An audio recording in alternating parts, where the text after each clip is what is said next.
यह कहानी है उत्तर प्रदेश के एक छोटे से गांव खजूरी की। गांव हरा भरा था, लेकिन यहाँ के लोग ज्यादातर मजदूर थे। मेहनत करते थे दिन रात, पर पेट भरना मुश्किल था। शाम का समय था, सूरज ढल रहा था। मोहन और गीता खेत से लौट रहे थे। दोनों थके हुए थे। मोहन, जरा रुको, मेरे पैर में दर्द हो रहा है।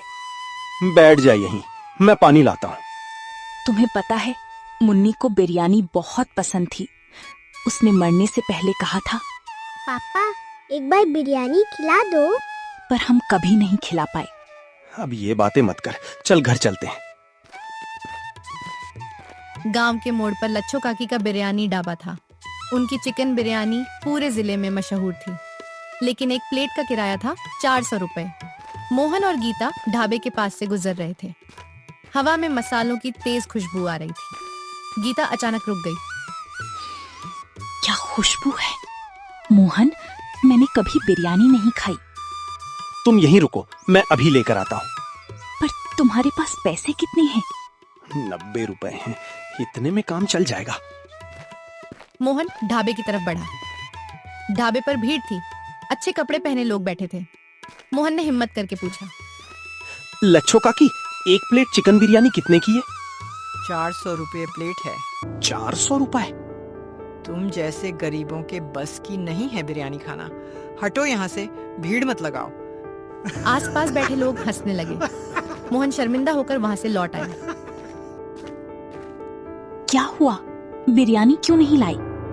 मेरे जाने से पहले ये सारी खत्म हो गई। चलो घर चलते हैं।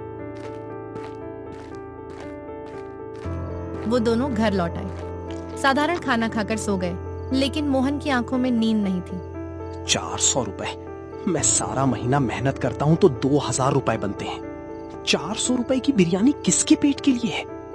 मुन्नी, तुझे कभी बिरयानी नहीं दे पाया। तभी अचानक सड़क की तरफ से एक बच्ची के रोने की आवाज आई। मोहन चौंक कर उठा और सड़क की तरफ बढ़ा। गांव की सुनसान सड़क पर एक छोटी बच्ची सड़क के किनारे बैठी रो रही थी। इतनी रात को तू अकेली क्यों रो रही है? मुझे भूख लगी है, बहुत भूख लगी है।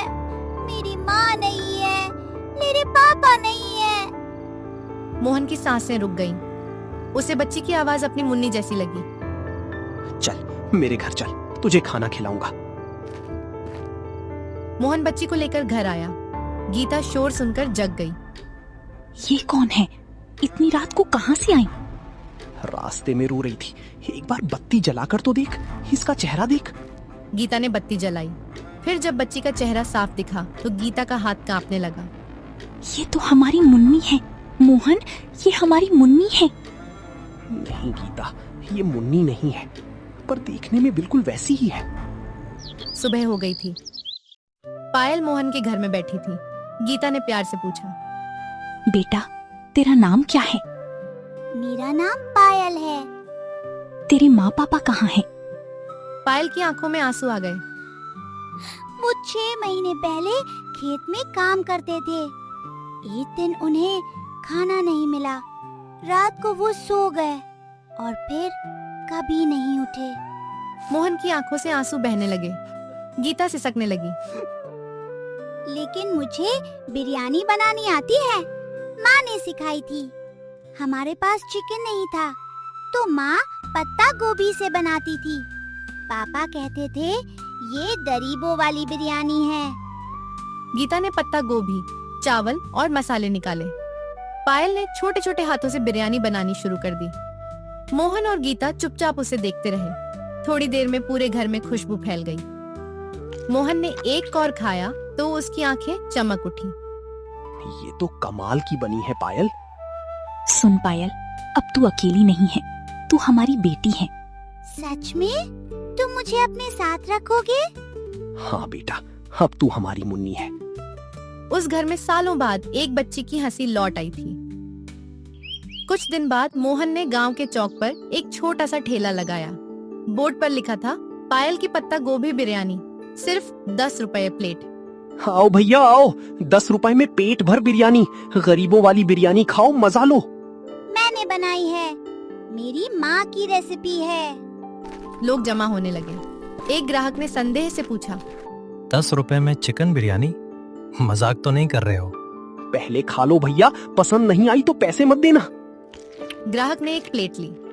पहला निवाला मुंह में डाला तो उसकी आंखें खुल गईं। अरे यार, ये तो उस 400 वाली बिरयानी से भी अच्छी है। देखते ही देखते ठेले पर भीड़ लग गई। सारी बिरयानी कुछ ही देर में बिक गई। लच्छो काकी के ढाबे पर कोई ग्राहक नहीं था। वो गुस्से से मोहन के ठेले पर आ पहुंची। अरे मोहन, 10 रुपये में बिरयानी बेच रहे हो? मेरा रोजगार खराब कर दिया। उठाओ ये ठेला यहाँ से। तभी पायल ठेले के पीछे से निकल आई। लच्छो काकी को देखकर डरी गई, लेकिन आगे आ गई। काकी, ये वही बच्ची है जिसके माँ पापा भूख से मर गए। हमने इसको गोद ले लिया है और ये बिरयानी इसकी माँ की रेसिपी है। हम 10 रुपए में बेच रहे हैं ताकि कोई गरीब भूखा ना सोए। लच्छो काकी का चेहरा बदल गया। उसकी आंखों में पानी आ गया। मैं भी कभी गरीब थी बेटा, मुझे माफ कर दो। फिर मोहन से बोली, मुझे भी एक प्लेट दे, 10 रुपये वाली। लच्छो काकी ने बिरयानी खाई और मुस्कुरा दी। तुम जारी रखो बेटा, कोई मनाही नहीं है। उस दिन के बाद मोहन का ठेला गरीबों वाली बिरयानी के नाम से मशहूर हो गया। 1 साल बाद पायल स्कूल की यूनिफॉर्म पहने हुई थी। मोहन उसे स्कूल छोड़ रहा था। पापा, आज मैंने अपनी टीचर को बताया कि सबसे अच्छी बिरयानी कौन सी होती है। क्या बताया? वो जो गरीबों को मिले, वो जिसे खाकर कोई भूखा ना सोए। मोहन की आंखों में आंसू आ गए। उसने पायल को गले लगा लिया।